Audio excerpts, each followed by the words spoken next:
My biological father slammed his heavy hands onto my mahogany desk, his face flushed with a desperate, ugly rage.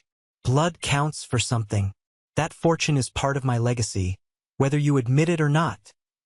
He spat, gesturing wildly to his sleazy lawyer standing nervously by my office door. I sat back and looked at the man who had casually thrown me into an orphanage at 10 years old. Simply because I wasn't born a boy. He expected me to write a massive check to save him from absolute ruin. Instead, I slid a single, thin folder across the polished wood. What was inside that folder didn't just destroy his ridiculous demands. It completely erased him from my life forever.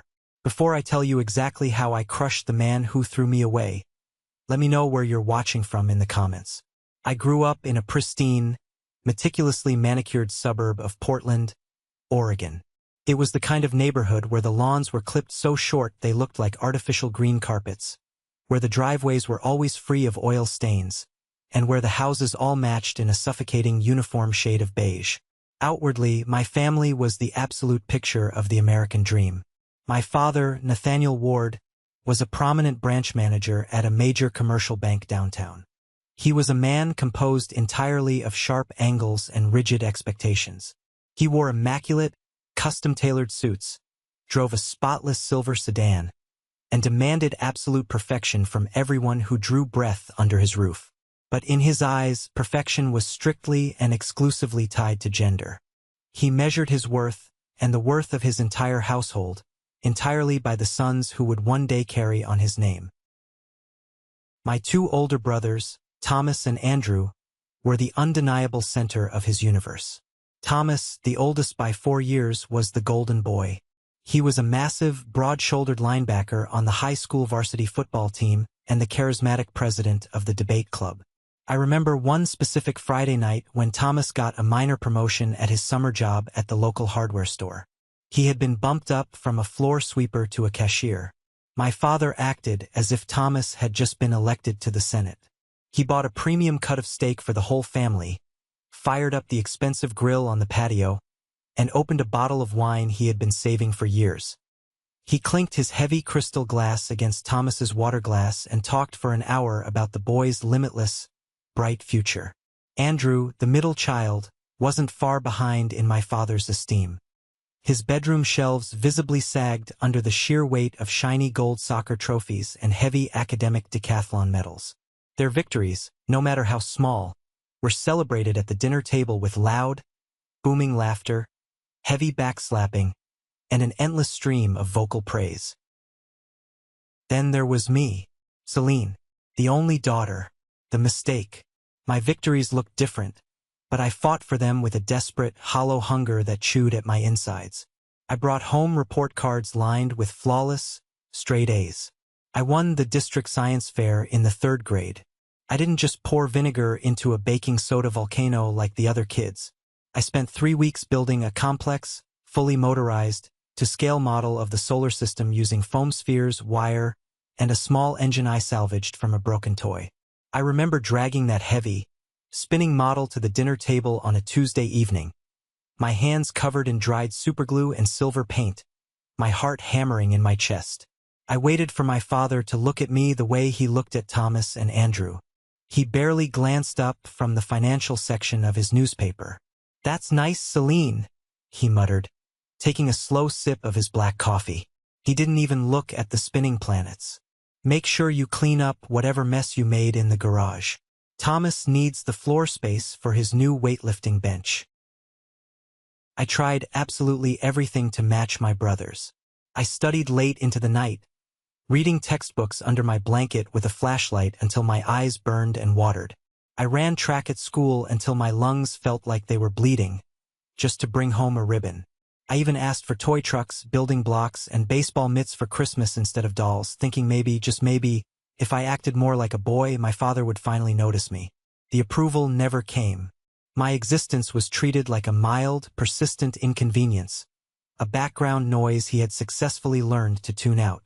My mother, Marjorie, offered zero protection. She was a woman who had entirely erased her own personality to fit the rigid mold of a compliant, submissive wife. She stayed home, kept the massive house completely immaculate, and smoothed over my father's sharp, cruel edges with quiet, forced, terrifyingly vacant smiles. She never raised her voice. She never challenged him. She lived as though her only purpose on this earth was to keep the household running without friction. When I would cry alone in the kitchen after being ignored for the 100th time, my mother would walk over and hand me a damp dish towel. She didn't hug me. She never stroked my hair. She just pointed at the stainless steel sink. "Stop crying right now, Celine," she would say, her voice a flat, emotionless whisper. "Men don't like girls who make a fuss. Come here and learn how to scrub these cast iron pans properly. You need to know how to get the grease out. These are skills that will make you valuable one day. Valuable to a husband." She was actively teaching me to be as invisible and submissive as she was. She didn't want me to outshine my brothers because she genuinely, deeply believed my only path in life was to serve someone else. The true turning point, the beginning of my absolute nightmare, happened when I was 9 years old. My mother nervously announced over dinner that she was pregnant again. The atmosphere in the house shifted overnight. My father was ecstatic, slamming his fist on the table in joy, but his happiness was entirely conditional. He declared, with an absolute terrifying certainty, that the baby would be a boy. He didn't wait for a doctor's confirmation. The very next weekend, he bought 3 gallons of sky blue paint and completely remodeled the spare guest room. He bought a tiny leather baseball glove, a miniature football jersey, and framed posters of vintage sports cars, nailing them to the walls himself. When the ultrasound finally confirmed it was indeed a male, my father threw a massive barbecue in the backyard, inviting all his banking colleagues to celebrate his virility. When my little brother, Daniel, was finally born, the dynamic in the house didn't just change. It shattered into jagged pieces. I remember standing in the doorway of the hospital room, clutching the doorframe. My father was holding the screaming, red-faced infant, tears of actual, genuine joy welling in his eyes, an emotion I had never, ever seen him display in my entire life. He held the baby up to the fluorescent light and looked at my exhausted mother. "He's perfect, Marjorie. The true heir. The one who's going to complete this family." The true heir. The words slammed into my small chest like a physical punch. I was 10 years old, standing just a few feet away, but I felt like I had been violently shoved out of a moving car. I realized then that my father didn't just prefer boys. He viewed me as a genetic mistake, a massive waste of space. Over the next few months, as the house revolved around baby Daniel, I became entirely invisible. But being invisible wasn't enough for my father. As I grew older, I was taking up resources. I was a financial liability in a house run by an accountant. The moment that broke my childhood, the memory that is burned into the back of my eyelids, happened late on a freezing Tuesday night in November. I had snuck out of my bedroom to get a glass of water from the kitchen. The hallway was pitch black. As I tiptoed past my father's home office, I saw the heavy oak door cracked open just an inch. A sliver of yellow light spilled onto the carpet. I heard my father's deep voice, laced with a cold, terrifying calculation. "We have 3 boys to put through university now, Marjorie," he said, the sound of ice clinking in his whiskey glass echoing in the quiet room. "The college fund is going to be stretched incredibly thin. We need to prioritize the investments that will actually yield a return." "I know, Nathaniel," my mother replied, her voice trembling slightly, barely audible over the hum of the heating vent. "But what are you suggesting we do?" "I'm suggesting we fix the mistake we made 10 years ago," he said bluntly, without a single ounce of hesitation.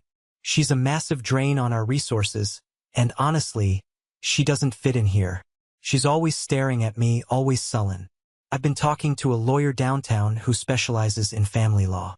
If we claim she has severe, unmanageable psychological issues, if we say she's shown aggressive behavior and is a danger to the new baby, the state will step in.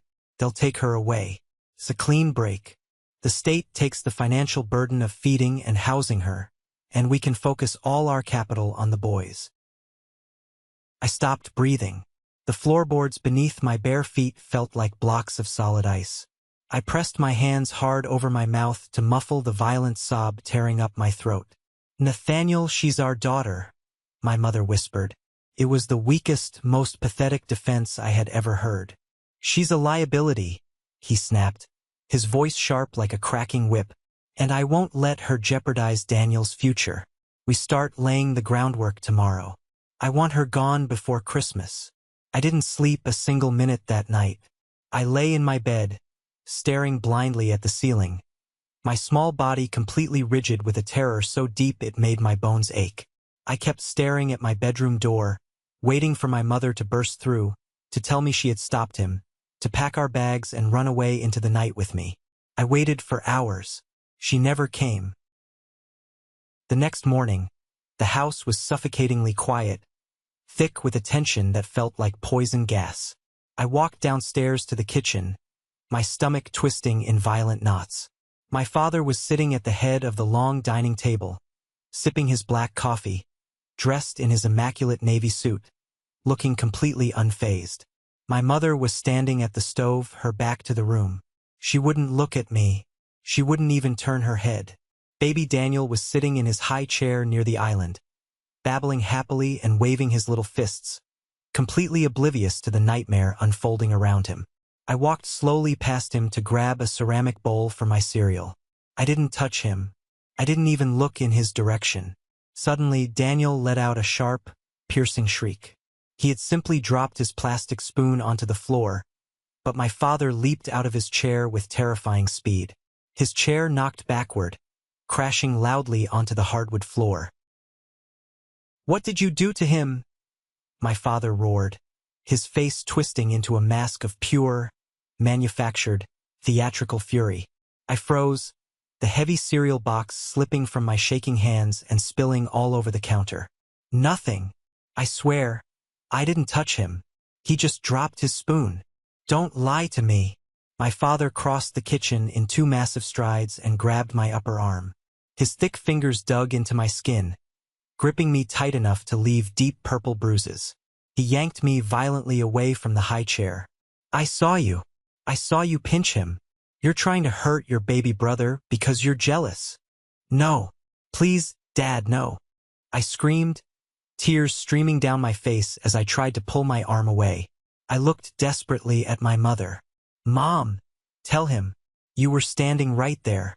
You saw me. I didn't even touch him." My mother slowly turned around from the stove. Her face was chalk white, her eyes hollow and completely dead. She looked down at the floor tiles, refusing to meet my desperate, pleading gaze. I think I saw her do it, Nathaniel," she lied, her voice shaking but clear enough to seal my fate. "She's been so aggressive lately. I don't feel safe with her around the baby anymore." My heart stopped beating.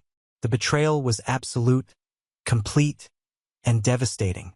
It was a physical blow to my chest that knocked the wind out of me. My own mother, the woman who gave birth to me, was actively, knowingly participating in a fabricated lie to throw me away, just to maintain her comfortable life and please her tyrant of a husband. "That's it," my father declared, letting go of my arm and pointing toward the stairs.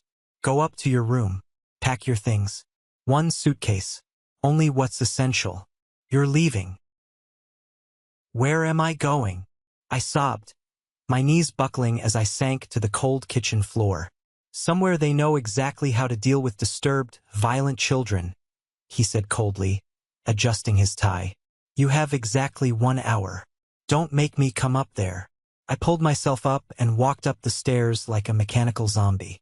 My bedroom, with its pale pink walls and white wooden furniture, suddenly felt like a stranger's house. I pulled my small, battered blue suitcase from the back of the closet. My hands were shaking so violently I could barely work the metal zipper. What was essential when your entire life was being deleted? What do you pack when you are being erased?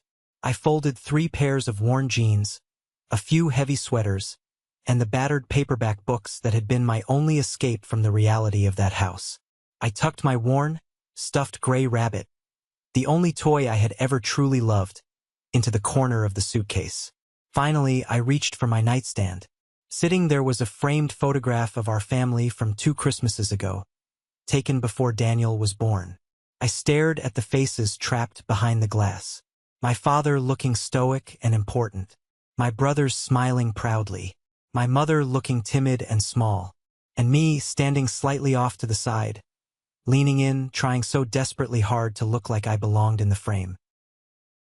I shoved the heavy frame into the suitcase, burying it under a sweater, and zipped it shut.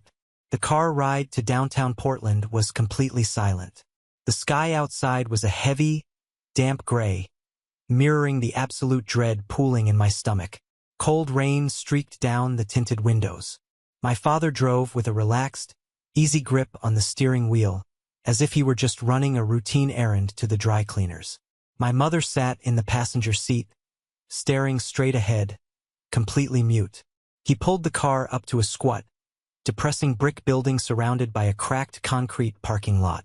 The faded sign out front read, Department of Human Services, Family and Child Services. We walked inside. The lobby was a miserable place. It smelled heavily of stale, burnt coffee, wet wool, and industrial pine floor cleaner. A tired-looking woman with a heavy clipboard and thick glasses met us at the front desk. She ushered us down a long hallway lined with peeling paint into a cramped, windowless office illuminated by buzzing fluorescent lights. My father sat down in a plastic chair and immediately popped open his expensive leather briefcase. He pulled out a thick stack of legal documents. "Mrs. Ward," the social worker said gently, pushing a pen across the desk. "Are you completely in agreement with this? I need you to understand that once you sign these custody surrender forms, you are legally severing all your rights as a parent. You will have no claim to her." My mother picked up the cheap plastic pen. Her hand trembled so much the pen tapped against the desk. She looked over her shoulder at me for one split second. I saw a flicker of profound guilt in her eyes, but it was quickly swallowed by her lifelong cowardice. She looked down at the paper and signed her name in quick, jerky strokes. She stood up, her posture hunched. "I'm sorry, Celine," she whispered, not looking at me. "You'll understand when you're older." "No, she won't," my father snapped, snapping his briefcase shut with a loud click. He didn't even glance in my direction. He turned to the social worker, shook her hand firmly like a businessman closing a successful merger, and walked out the door. My mother followed him like an obedient shadow. The heavy office door clicked shut. They were gone. Just like that. 10 years of my life, my entire history, erased with a signature. That night, I was placed in an emergency intake group home. I was assigned a narrow, squeaky cot in a dark room with 3 other girls. The cheap sheets smelled strongly of bleach and old sweat. The air was thick with the sound of quiet, muffled sobbing coming from the bed across the room. I sat up on my cot in the dark. I unzipped my suitcase, dug through my clothes, and pulled out the framed family photograph. I traced my finger over my father's face, then my mother's. The pain in my chest was so intense, so physically agonizing, I genuinely thought my ribs would snap in half. But then, as I stared at the people who had discarded me like garbage, something shifted deep inside me. The sorrow burned away like fog under a hot sun, leaving behind a cold, hard, unbreakable anger. I pressed both my thumbs against the center of the glass. I pushed hard until it spider-webbed and cracked. I pulled the photograph out of the ruined frame, ripped it straight down the middle, separating myself from them forever, and dropped the torn pieces into the small metal trash can by the bed. I wiped my eyes with the back of my hand. In the absolute silence of that bleach-scented room, I made a blood promise to myself. I would never, ever beg anyone for love again. I would never cry for the people who threw me away. And I would survive this no matter what it took. The emergency group home was just a temporary holding tank, a brief layover before being thrown into the deep, turbulent, unforgiving waters of the American foster care system. It was a brutal, rapid-fire education in how little a child's life actually mattered when there was no blood attached to it, and no money to be made off of it. My first permanent placement was a dilapidated, rotting house on the far east side of Portland. 6 other foster children were crammed into 3 tiny, poorly ventilated bedrooms. The foster parents, a heavily tattooed man who constantly smoked on the porch, and his chronically exhausted, chain-smoking wife, operated the house less like a family and more like a low-budget, poorly managed penal colony. They were clearly and unapologetically in it solely for the monthly state stipend checks. To them, we weren't children, we were a salary. Survival in that house meant learning to become a shadow. The older kids, teenagers who had been hardened and brutalized by years bouncing around the system, were ruthless. They stole food from the younger ones, claimed the best, thickest blankets during the freezing winters, and established a vicious hierarchy based entirely on physical intimidation. I learned very quickly that crying made you a prime target. Speaking up got you shoved down the stairs when the foster parents weren't looking. I became a ghost. I learned how to walk across the warped floorboards without making a single sound. I learned to eat my small, pathetic portions of cold macaroni and cheese in under 3 minutes so no one could snatch my plastic plate away. I woke up at 5 in the morning, long before the sun rose, to do my assigned chores, scrubbing the moldy bathrooms with harsh chemicals and sweeping the entire first floor, just to avoid running into the older boys in the hallway. When that placement inevitably collapsed 6 months later after the police were called to break up a violent, bloody fight in the living room, I was packed up like a cheap parcel and shipped back to the agency. My second foster home felt like a completely different kind of twisted trap. They were a middle-aged, upper-middle-class couple living in a pristine neighborhood. They couldn't have children of their own, and their house was filled with expensive, fragile things. For the first 2 weeks, it felt like a bizarre dream.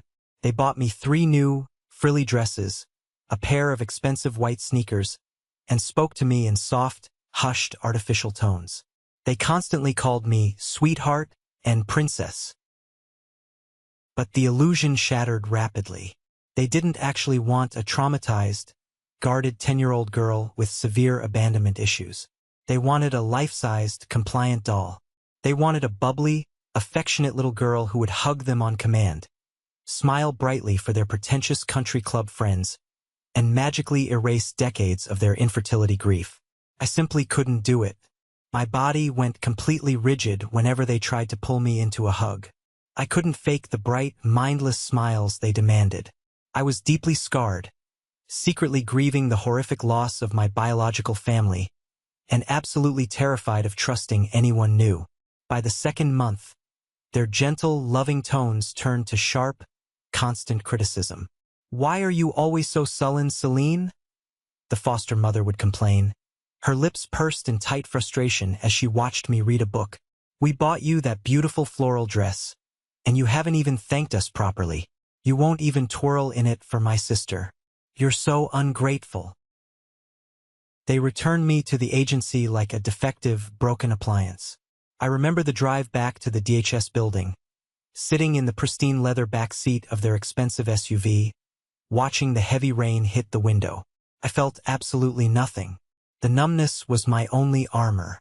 My third placement was a highly organized, sterile suburban home. The parents were strictly business. Everything was scheduled, locked up, and meticulously budgeted. They didn't physically abuse me, but they didn't look at me as a human being either. I was literally a line item on their monthly Excel spreadsheet.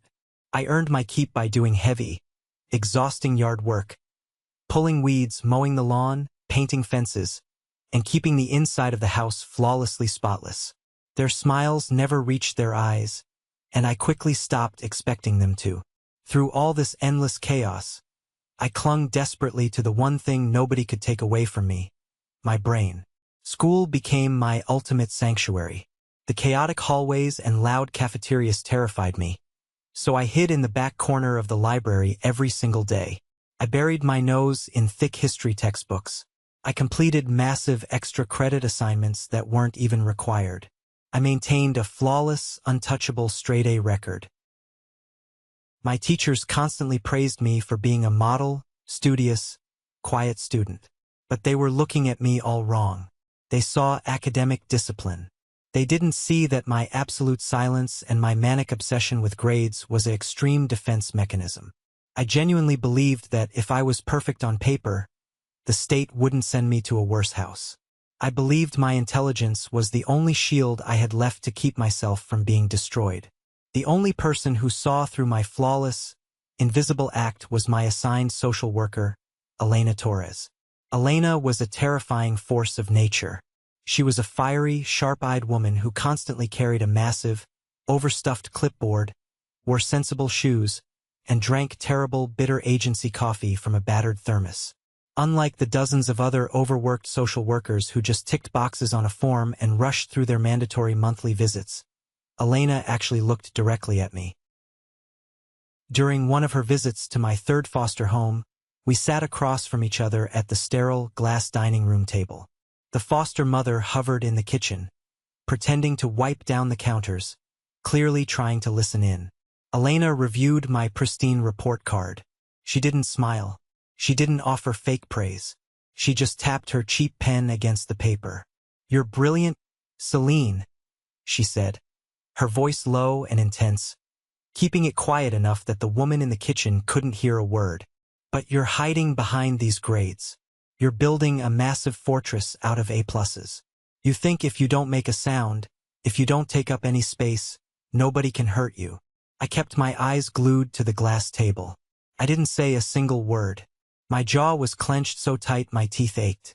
"You can't live your whole life holding your breath, kiddo," Elena continued softly, leaning in closer. "You're 11 years old. You're supposed to be loud. You're supposed to make messes. You're supposed to make mistakes." She reached into her battered leather tote bag and pulled out a thick manila folder. It looked different from the standard state files. "I have a new file for you," she said. I instantly tensed up, my heart rate spiking. A new file meant a new house, new rules, new people to avoid, new ways to be disappointed. "I'm fine here," I whispered defensively, crossing my arms tight over my chest. "I do my chores. I don't cause trouble. Don't move me." "I know you don't cause trouble," Elena sighed, rubbing the bridge of her nose. "But you're not living here, Celine. You're just surviving. And I found someone who doesn't want a perfect, silent child. He doesn't want a free maid. He just wants a kid who needs a home." She slid the folder across the table until it touched my hands. "His name is James Calder. He's 62 years old. He's a widower. He lives out near the hills. He specifically asked the agency for an older child. Someone the system usually completely gives up on." I stared at the closed folder. 62. A widower. It sounded like an absolute recipe for disaster. Why would an old man living alone want an 11-year-old girl with extreme baggage? What did he expect from me? "I won't call him Dad," I said, my voice hard, cold, and defiant, testing Elena's patience, trying to make her take the folder back. Elena just smiled, a genuine, warm smile that reached her eyes. "He doesn't want you to. He just wants to meet you. Come on, Celine. Give me one single afternoon. If you hate it, if you get a bad feeling, I'll bring you right back to this perfectly clean, perfectly miserable house. I promise." I looked at the folder again. Calder. It was just a name on a piece of paper. I didn't know it yet, but that piece of paper was the exact map that would lead me out of hell. The following Tuesday, I sat rigidly in the passenger seat of Elena's battered, noisy sedan as we wound our way out of the city and up through the lush, rain-soaked, winding roads of the West Hills. My stomach was in tight knots. We turned down a long, tree-lined gravel driveway that ended in front of a stunning, sprawling craftsman-style home. It had deep, welcoming porches, wide overhanging wooden eaves, and large, beautifully framed windows that glowed with warm, yellow light against the gloomy, overcast Oregon sky. It didn't look anything like a foster home. It looked like a sanctuary. James Calder was standing on the porch, waiting for us. He didn't rush down the wooden steps. He didn't wave frantically or put on a high-pitched, fake enthusiastic voice like every other foster parent did to impress the social worker. He just stood there, tall and lean, wearing a thick, faded green flannel shirt, worn denim jeans, and heavy work boots. His silver hair was neatly combed back, and his pale blue eyes studied me with a calm, quiet, unnerving intensity. As I stepped out of the car, clutching my small blue suitcase with white-knuckled hands, he slowly walked down the steps. He didn't reach out to hug me. He didn't even offer a handshake. He stopped a respectful distance away and just looked me directly in the eye. "You must be Celine," he said. His voice was deep, gravelly, and incredibly steady. It didn't waver. "I've been looking forward to meeting you. Come on inside. It's freezing out here and I made tea." I followed him up the steps and into the house. The interior was breathtaking. Polished, dark hardwood floors, massive built-in bookshelves crammed with heavy, worn volumes, and the rich, comforting smell of cedar wood and roasting chicken filled the air. There was a real fire crackling in the massive stone fireplace in the living room. It was the warmest, most inviting place I had ever been in my life. James led me down a wide hallway to a room at the very end. He opened the solid wood door and stepped aside, gesturing for me to go in. I walked in cautiously. The room was incredibly spacious, with a large bay window looking out into the dense, green forest behind the house. There was a solid oak desk in the corner, a comfortable bed covered with a thick, handmade quilt, and a tall, empty bookshelf. But what immediately caught my attention were the walls. They were primed in plain, stark, blinding white. "I didn't paint it," James said, leaning casually against the doorframe, his hands stuffed into his pockets. I looked at him, instantly suspicious. Every other house had forced a theme on me. "Why not?"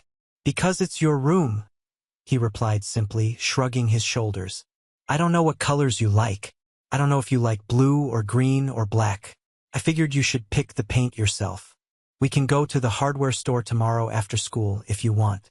You pick the color, I'll buy the rollers." I stared at him, completely dumbfounded. No one had ever asked me what I wanted. My biological father had painted the nursery blue for a boy before the child was even born, sealing his fate and mine.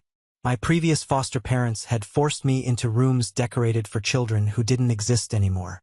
But James Calder was literally handing me a blank canvas. "Okay," I whispered, the tight, painful knot in my chest loosening just a fraction of an inch. Over the next few weeks, I tested James relentlessly. I expected him to snap. I expected him to pack my bags, yell at me, and call Elena to take me away. I gave him the silent treatment for days at a time, refusing to answer his questions. I refused to eat the dinners he cooked, pushing the food around my plate and staring at the wall. He never yelled. He never guilt-tripped me. If I didn't eat, he simply wrapped the plate in foil and put it in the fridge, telling me calmly it was there if I got hungry later. When I woke up screaming at 2 a.m. from violent nightmares about my biological father locking me in a closet, I would find James sitting in the hallway outside my open door, reading a book under a small, dim lamp. He didn't rush in to smother me or tell me to quiet down. He just sat there, turning pages, making sure I knew he was guarding the door, keeping the monsters out. The real turning point, the moment that bonded us forever, happened during Thanksgiving. James had invited some of his extended family over, a brother, a sister-in-law, and a few grown nieces. The house was loud, filled with strangers, and I was terrified. I hid in the kitchen, standing by the sink, pretending to help dry the silverware. His sister-in-law, Martha, a sharp-featured woman wearing far too much expensive perfume, leaned heavily against the kitchen counter, sipping a large glass of red wine. She looked me up and down with obvious, dripping disdain.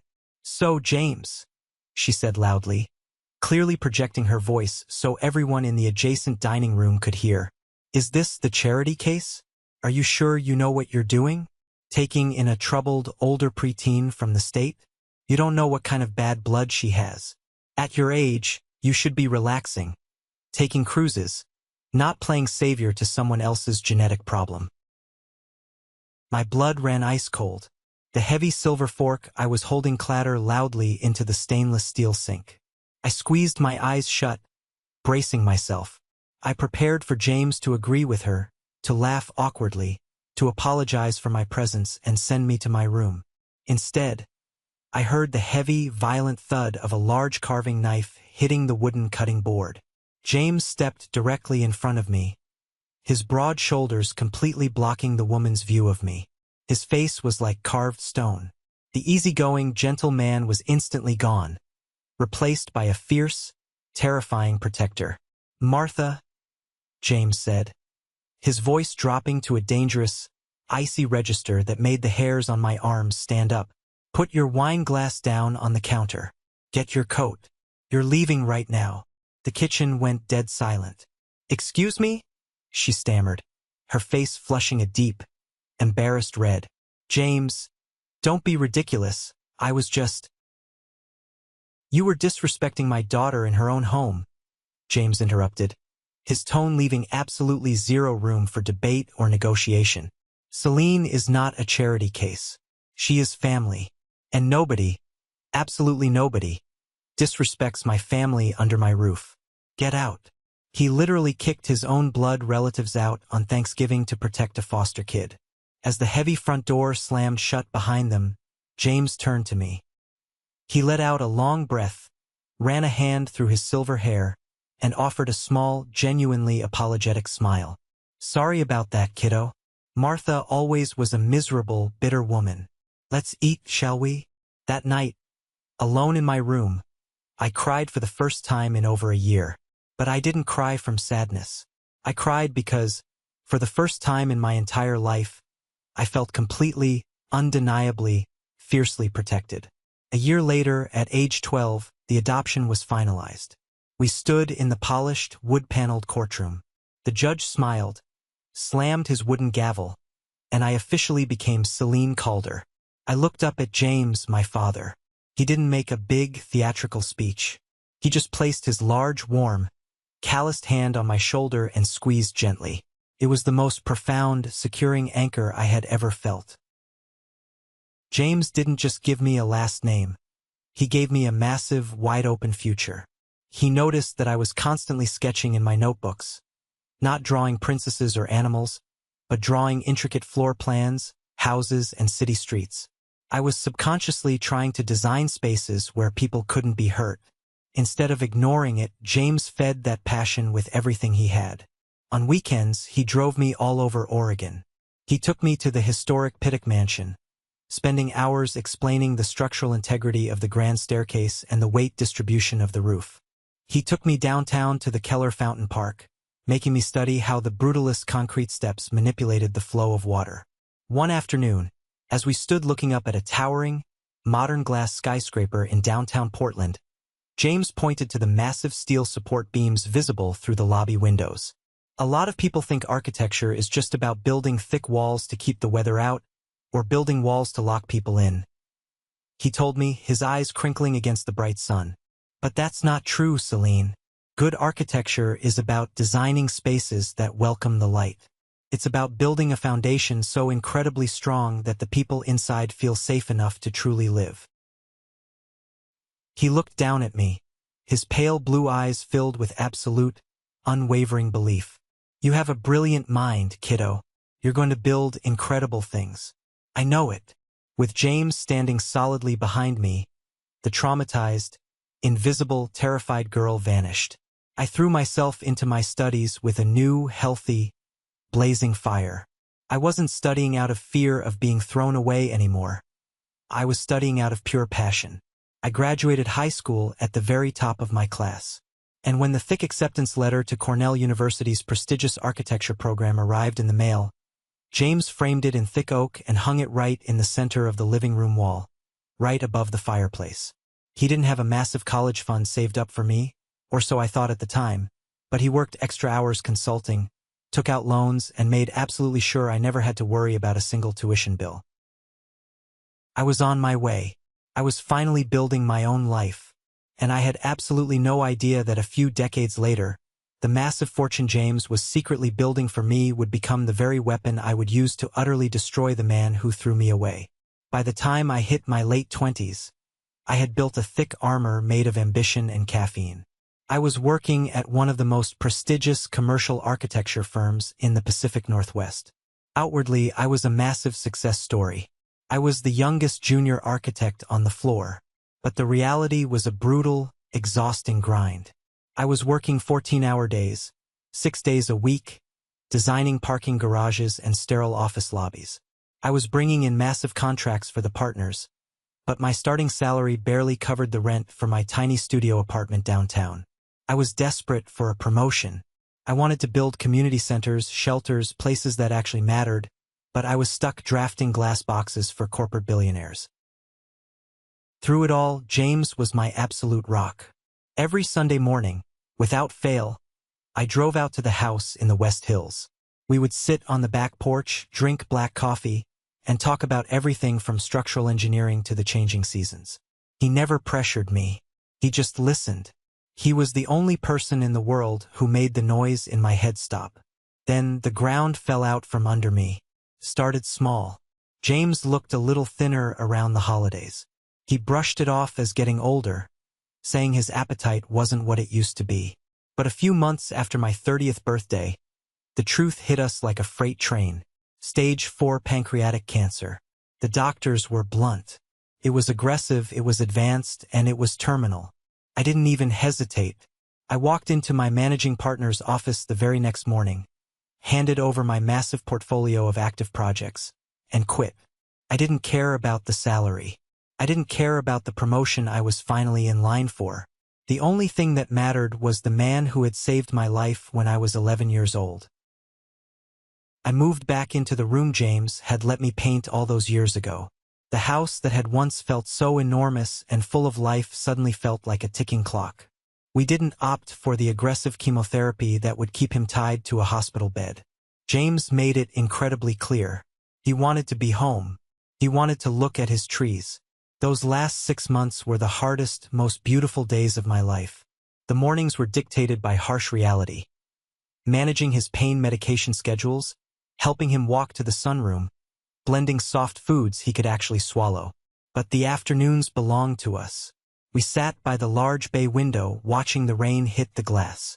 I would show him my private sketchbooks. Not the corporate glass boxes I drafted for the firm, but the real designs. Affordable housing units that actually looked like homes. Community centers with massive skylights. Even as his physical body withered away, his mind remained incredibly sharp. One evening, the pain was particularly bad. He gripped the arms of his chair, his knuckles turning white. I sat on the floor next to him, holding his hand, feeling completely helpless. He looked down at me, his breathing shallow and labored. "Don't let them turn you cold, Celine," he whispered, his voice raspy. "You survived the worst parts of this world. Don't let the corporate grind extinguish that fire in you. Build something that outlives us both. Promise me." "I promise, Dad," I choked out, tears spilling hot down my cheeks. It was the first time I had called him Dad out loud. He smiled, closed his eyes, and squeezed my hand. 3 days later, the house went completely silent. The funeral was a blur of gray skies and black umbrellas. I expected it to be small. James was a private man. But as I stood at the front of the chapel, I watched in awe as the room completely filled up. There were former foster kids he had mentored. There were local business owners he had quietly bailed out of debt. There were neighbors, librarians, and mechanics. He had woven a massive safety net of kindness throughout the entire city, and he had never bragged about it once. I stood at the podium and delivered his eulogy. I didn't cry. I spoke with absolute clarity. I told the crowded room that James Calder didn't just give me a home. He gave me my humanity back. A week after the funeral, I received a stiff, formal letter from his lawyer requesting a meeting regarding the estate. I drove downtown expecting a quick reading of a simple will. I assumed he had left me the house in the West Hills and whatever modest savings he had in his checking account. I was fully prepared to go back to the grueling corporate grind to pay the property taxes. I sat down in the lawyer's plush leather chair. The man adjusted his glasses, broke the seal on the heavy envelope, and handed me a thick stack of financial documents. I looked at the bottom line on the first page. I blinked. I rubbed my eyes and looked again. The numbers didn't make any sense. James Calder had not been a simple middle-class retiree. Before his wife passed away decades ago, he had owned a massive logistics company. He had sold it quietly, taken the capital, and invested it with surgical precision into commercial real estate and tech stocks over the span of 30 years. He lived in flannel shirts and drove a 10-year-old truck by choice, not necessity. The total value of the estate, the liquid assets, the property portfolio, the trust accounts, all of it was left entirely to me. The inheritance totaled over $27 million. I dropped the paper onto the desk. The air left my lungs. 27 million. It was an unfathomable amount of wealth. I sat in that quiet office, staring at the polished wood desk, and the realization hit me with the force of a physical blow. James had known. He had known the exact kind of financial anxiety I carried from my childhood. He knew my biological father had thrown me away to protect a college fund. James had quietly, diligently built a massive, unbreakable fortress of financial security around me, and he never breathed a word of it until he was gone. He didn't leave me money to buy expensive cars. He left me the power to never be at the mercy of anyone ever again. It is impossible to keep a $27 million inheritance quiet. The local business journals picked up the story of the massive transfer of commercial real estate.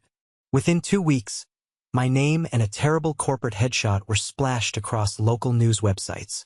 The headline read, "Local architect inherits massive Calder fortune." I hated the attention.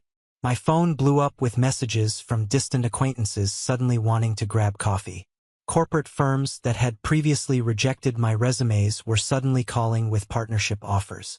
But the absolute worst consequence of that headline arrived on a rainy Tuesday afternoon, exactly 3 months after James passed away.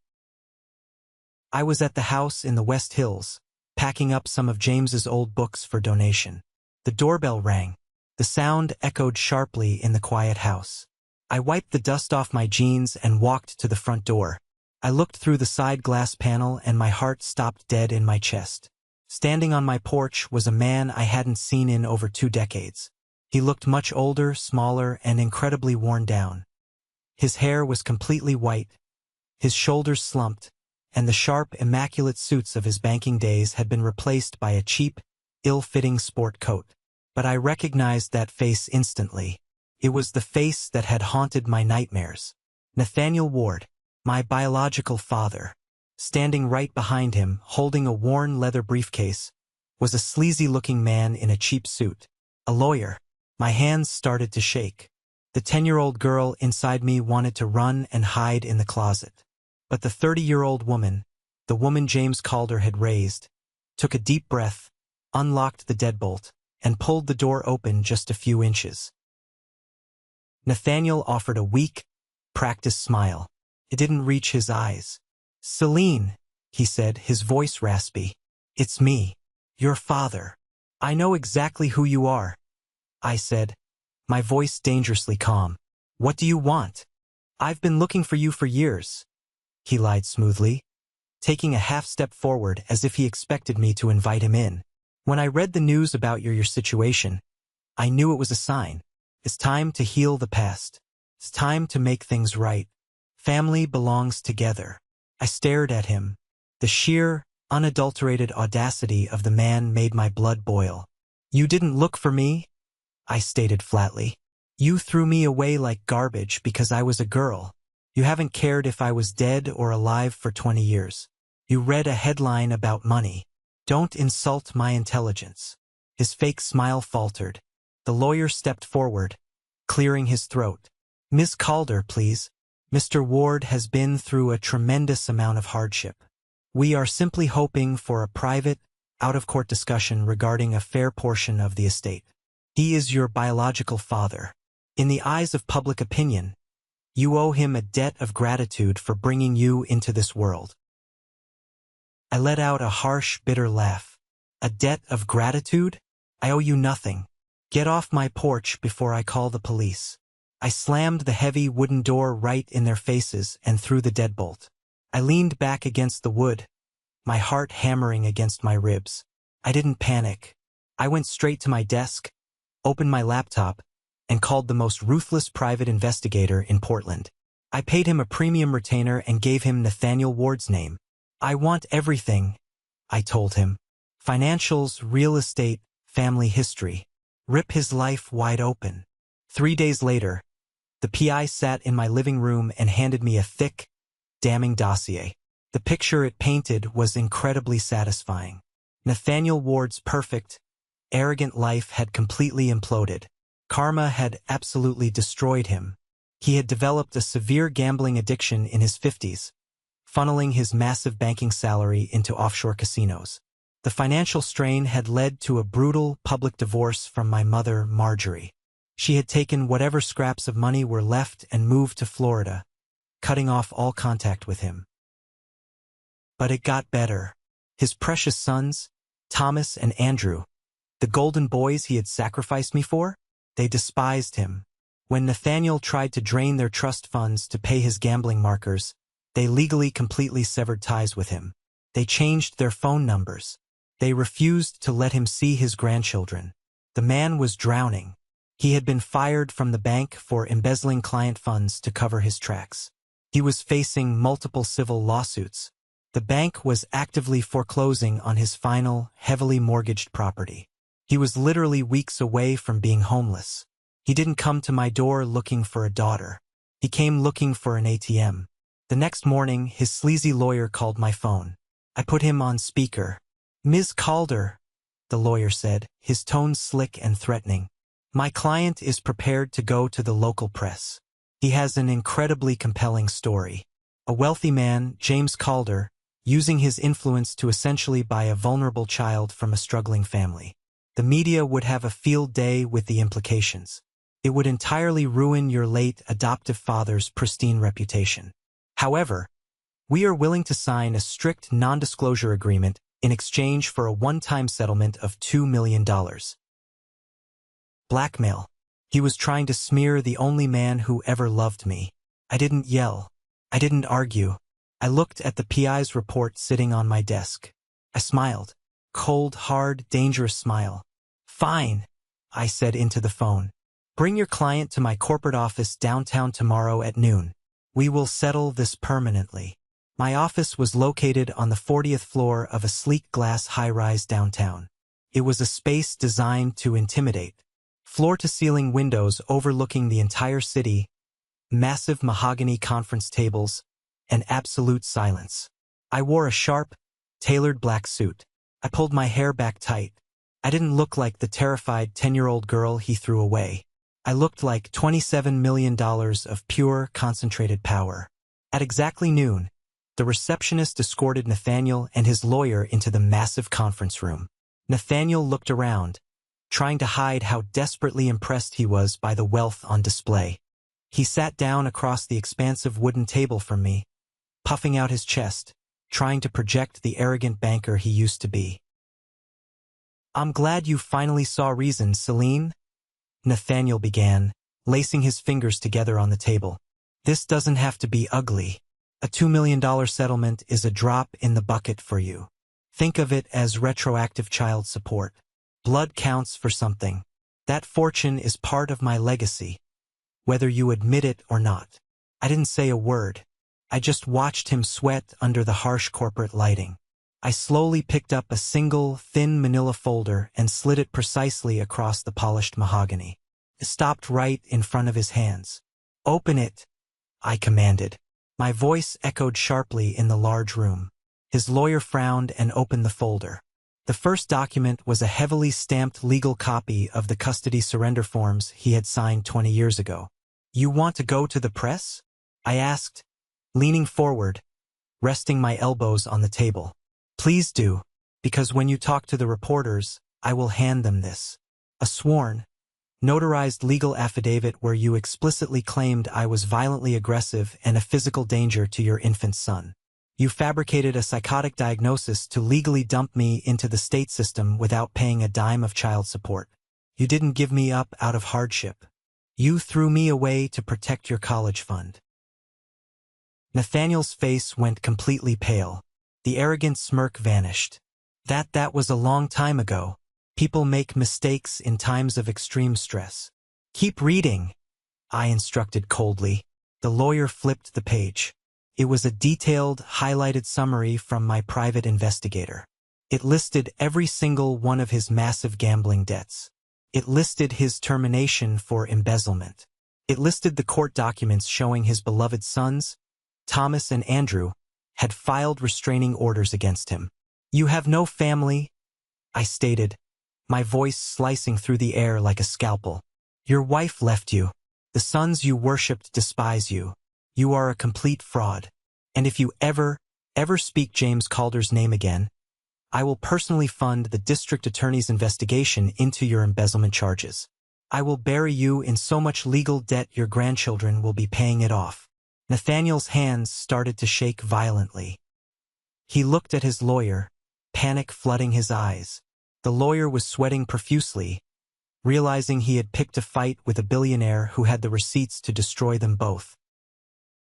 You can't do this," Nathaniel stammered, his voice cracking. "I'm your father. I'm about to lose my house. The bank is foreclosing on Friday. I'll be out on the street." I leaned back in my leather chair. This was the moment. The exact moment I had waited 20 years for. "I know the bank is foreclosing," I said softly, a dark satisfaction blooming in my chest, "because yesterday afternoon, my investment firm purchased the distressed debt portfolio from your lender." Nathaniel froze. His jaw physically dropped. "What? I bought your debt, Nathaniel?" I said, looking him dead in the eyes. "I own your mortgage. I own your house. I own the roof over your head." The silence in the room was absolute. You could hear a pin drop. He realized he wasn't sitting across from a victim. He was sitting across from his executioner. "You gave me exactly 1 hour to pack my entire life into a tiny blue suitcase," I said, my voice completely devoid of mercy. "You told me to only pack what was essential. I'm going to be far more generous than you ever were. I am giving you exactly 24 hours to vacate my property. If you are not gone by noon tomorrow, the sheriff will physically drag you out onto the curb." "Celine, please," he begged. Actual tears welled up in his eyes. The great, powerful Nathaniel Ward was reduced to a weeping, pathetic shell. "I have nowhere to go. I have no money. Please, I'm begging you. I made a promise to myself the night you left me in that orphanage," I replied, standing up from the table. "I promised I would never beg anyone for love, and I certainly don't respond to beggars. Get out of my building." I turned my back on him and walked out of the conference room. I didn't look back. The security guards escorted them to the elevators. I watched from the glass walls of my office as he stumbled out onto the rainy pavement, completely broken, utterly defeated, and entirely erased from my life. It was the most satisfying breath I had ever taken.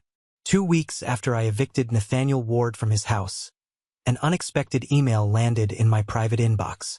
The subject line simply read, "It's Jason." Jason, the middle brother, the one who had always stayed quiet, head down, terrified of my father's wrath. The email was long, awkward, and incredibly painful to read. He didn't ask for a single dime. He didn't ask for a loan. He just apologized. He apologized for being a coward when we were kids. He apologized for standing in the kitchen and watching my father drag me out the door. He told me he had finally broken free of the toxic cycle our father created, and he just wanted to know if I was okay. I agreed to meet him at a small, neutral coffee shop downtown. When I walked in, I barely recognized him. He looked tired, but the arrogance of our childhood was gone. We sat in a booth by the window. The conversation was incredibly strained at first, filled with heavy pauses. But then, he reached into his jacket pocket and pulled out a small, plastic bag. He slid it across the table. Inside the bag was my worn, stuffed gray rabbit, the one I had packed in my blue suitcase. I had lost it during my first brutal foster home placement. I thought it was gone forever. "I tracked down the agency files," Jason said quietly, looking down at his coffee. "I found the first house they sent you to. I went there a few years ago. The people who ran it had thrown a bunch of stuff in the attic. I dug through it for 3 days until I found it. I know it doesn't fix anything. I know it doesn't erase what we did. But I wanted you to have it back." I stared at the rabbit. The anger that had fueled me for decades softened, just slightly. I didn't fall into his arms crying. The damage was too deep for a miraculous movie-style reconciliation. I established incredibly strict boundaries. But as I took the rabbit and put it in my bag, I nodded. It was a tentative step, a severely damaged bridge that might one day hold weight again. I left the coffee shop feeling lighter than I had in years. The past was finally dealt with. It was time to build the future. I took the $27 million James Calder left me and I went to work. I didn't buy a yacht. I didn't buy a fleet of sports cars. I bought 3 massive, abandoned commercial lots in the Portland area. I designed the buildings myself. No sterile glass boxes. No cold concrete. I designed warm, beautiful, heavily fortified structures with massive windows, interior courtyards, and state-of-the-art security. I founded the Calder Foundation for Family Futures. Our primary mission was incredibly specific, providing high-quality, completely free, transitional housing, college funding, and intensive mental health counseling for young adults who were aging out of the American foster care system. The kids who had survived the nightmare I survived. 2 years later, we held the grand opening ribbon-cutting ceremony for our flagship building. The local press was there, the mayor was there, but the only people I cared about were the 50 young adults standing behind me, holding the keys to their very first real apartments. I stood at the podium under the bright Oregon sun. I looked out at the crowd. I reached up and touched the simple silver key pendant hanging around my neck, the very first key James Calder had ever given me. "Family is not defined by blood," I said into the microphone, my voice ringing clear across the courtyard. "Blood is just an accident of biology. Blood is what they use to chain you down. True family is a choice. It is the commitment to show up. It is the people who pick you up out of the dirt, dust you off, and choose to love you every single day, even when it's hard. When we actively choose each other, we build something infinitely stronger than a simple inheritance. We build a fortress." After the applause died down, the crowd mingled. I walked toward the entrance of the new building. A little girl, no older than 10, the exact age I was when my world ended, was standing near the doors. She was a younger sibling of one of our new residents. She looked terrified, clutching a small, battered backpack. I crouched down to her eye level. I didn't overwhelm her. I just smiled, a real, genuine smile. I held out my hand. She looked at my hand for a long moment. Then, slowly, she reached out and took it. Her grip was tight. I stood up, holding her hand, and together, we walked through the front doors, stepping out of the cold, and walking directly into the light. Thank you for sticking around and listening to my story. It's not easy to dig up those old ghosts, but if it helps even one person realize their worth, it was absolutely worth telling. I hope this resonated with you in some way, whether you've dealt with a toxic family or you're just trying to find your own path in the dark. Have you ever found yourself in a similar situation? Have you ever had to completely cut off toxic family members to save your own sanity? Let me know in the comments. I read every single one of them. Now, if you are still here, listening to my voice right at this very second, I have a special request for you. You belong to a very rare group of people. I want you to go down to the comments right now and simply type the letter W. W stands for winner. That is our secret code. It's the sign of the 1% Club, the incredible people who actually stick around to the very end of the journey. When I see that W, I know exactly who my real community is. If my story moved you, please hit that like button, and don't forget to follow the channel so we can keep sharing these journeys together. Stay strong, keep building your future, and I will see you in the next video.